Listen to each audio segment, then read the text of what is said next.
सर्वप्रथम मी माझ्या भिवंडीच्या सर्व जनतेचा धन्यवाद देतो की मला एवढा मोठा पद तुम्ही दिला, त्याचा मी स्वीकार केला। आज मी खूप खूप धन्यवाद करतो। तुमच्यावरती कारवाई होणार नाही,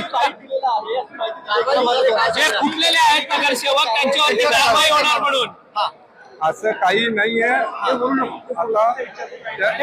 मला फक्त आज तुम्ही त्यांना अभिनंदन करा, आपल्याला आभार मानू दे नाही।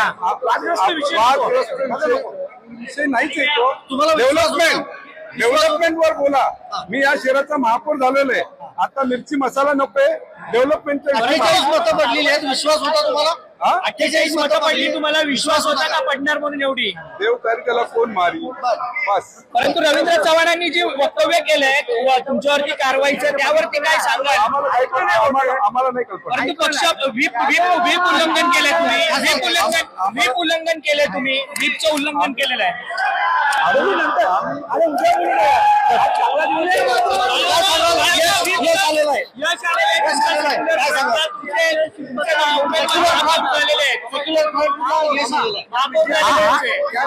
एक नक्की आहे, हा सेक्युलर फ्रंटचा विजय आहे, खास करून भिवंडीच्या जनतेचा विजय आहे। आणि याच्यासाठी रईस शेख साहेब आहेत आमदार, यांनी खूप मेहनत घेतली, त्यांचा देखील विजय आहे।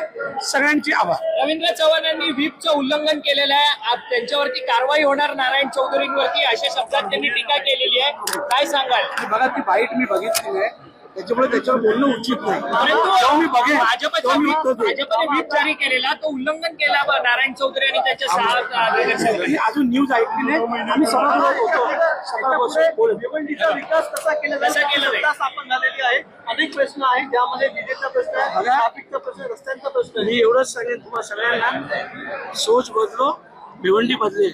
परंतु तुम्ही बलाढ्य भाजपला तुम्ही आता बाजूला ठेवलेलं आहे या भिवंडीमध्ये 22 नगरसेवक असताना देखील। आम्ही कोणाला बाजूला ठेवलं नाही, आम्ही सोबत घेतले। आम्ही तोडणारे लोक नाही, आम्ही जोडणारे आहोत बस। थँक्यू।